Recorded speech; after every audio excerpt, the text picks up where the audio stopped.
نحمده ونصلي على رسوله الكريم أما بعد فأعوذ بالله من الشيطان الرجيم بسم الله الرحمن الرحيم أشداء على الكفار رحماء بينهم صدق الله العظيم.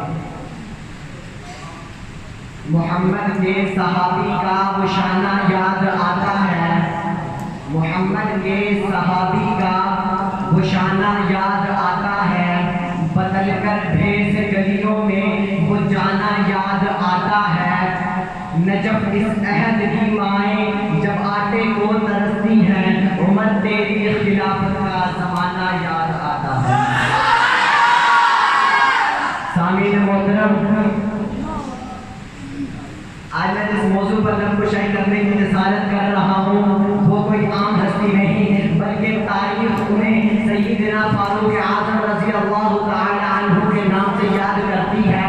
جی ہاں، وہی عمر جس کے بارے میں میرے اور آپ کے پیارے آقا صلی اللہ علیہ وسلم نے ارشاد فرمایا اگر میرے بعد کوئی نبی ہوتا تو وہ عمر ہوتا.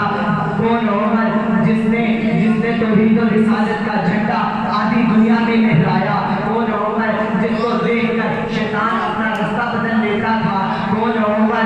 جس کی فرمائش پر رب ذوالجلال نے قرآن اتارا. کون عمر؟ جس کی شہادت پر یہودیوں نے قبول کیا کہ اگر عمر 10 سال اور زندہ رہتا تو مشرق سے مغرب ایک بھی یہودی باقی نہ رہتا، پوری دنیا میں اسلام کا جھنڈا لہرا رہا ہوتا. تو پھر میں کیوں نہ کہوں وہ آدھی دنیا کا حکمراں تھا، وہ حکمراں بھی مگر کہاں تھا. بھرتی موجوں میں حق پرستوں کی سادہ کشتی کا بادبا تھا. بڑا مبارک ہے نام اس کا، ستاروں جیسا مقام اس کا. وہ ایک شاہی صفت مجاہد جو سوئے منزل رواں دوا تھا. ابھرتے سورج سے تاج مانگا، سمندروں سے خراج مانگا. کسے خبر ہے کہ اس کا سکہ جہاں میں جاری کہاں کہاں تھا. حسن سے پوچھو، علی سے پوچھو، تم اس کے بارے نبی سے پوچھو. اندھیری شب میں چراغ بن کے جو ساری دنیا میں ذوالفشاں تھا. کون عمر؟ آقا عمر، رہبر عمر، مولا عمر، برتر عمر، اعلیٰ عمر، اولا عمر.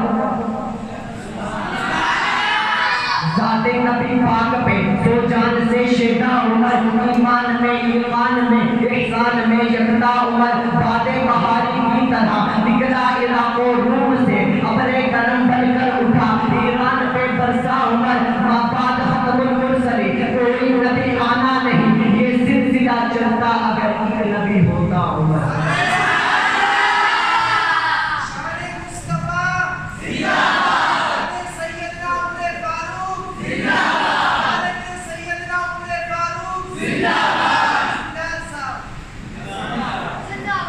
سامعین محترم، میں تمہیں عمر کی شان بتاتا ہوں جس نے سب سے پہلے اعلانیہ ہجرت کی. وہ عمر بن خطاب ہے جس کے سائے سے کفر نرستا تھا. وہ عمر بن خطاب ہے جس کے سائے سے شیطان بھاگتا تھا. وہ عمر بن خطاب ہے جس کی زبان پر حق بولتا تھا. وہ عمر بن خطاب ہے جس نے کلمہ حق پڑھا پھر نہیں چھپایا. وہ عمر بن خطاب ہے جس نے 4000 مسجدیں تعمیر کروائی. وہ عمر بن خطاب ہے جس نے 900 جامع مسجدیں بنوائی. وہ عمر بن خطاب ہے جس نے پہلی دفعہ ہر مسجد میں خطیب اور امام کا تقرر کیا. وہ عمر بن خطاب ہے جو حسین ابن علی کے لیے اٹھ کھڑا ہوتا. عمر بن خطاب ہے جس نے حسین کو اپنے بیٹے سے بڑھ کر وظیفہ دیا. عمر بن خطاب ہے جس نے نبی کی بیٹی کا سب سے زیادہ احترام کیا. عمر بن خطاب ہے جس کے لیے آقا نے تاریخی جملہ کہا اے عمر والدین مرے اولاد روتی ہے، اولاد مرے والدین روتے ہیں، مگر جس دن تو اس دنیا سے جائے گا محمد کا اسلام قیامت تک روتا رہے گا. سامعین محترم، میں جب دنیا میں زلزلے دیکھتا ہوں تو مجھے عمر کا سر زمین پر کوڑا مار کر یہ کہنا یاد آتا ہے کہ اے زمین تو کانپتی کیوں ہے؟ کیا عمر مجھ پر انصاف نہیں کرتا؟ جب میں بھوک اور پیاس سے ہنستے لوگوں کو دیکھتا ہوں تو مجھے عمر کا دور خلافت یاد آتا ہے. جب میں جنگ کا میدان دیکھتا ہوں تو مجھے عمر کی شجاعت یاد آتی ہے کہ ہجرت کا وقت تھا. سب لوگ کفار مکہ کے ڈر سے رات کے اندھیرے میں مکہ سے مدینہ ہجرت کر رہے تھے، مگر حضرت عمر رضی اللہ تعالیٰ نے اس وقت اپنی تلوار نیام سے نکالی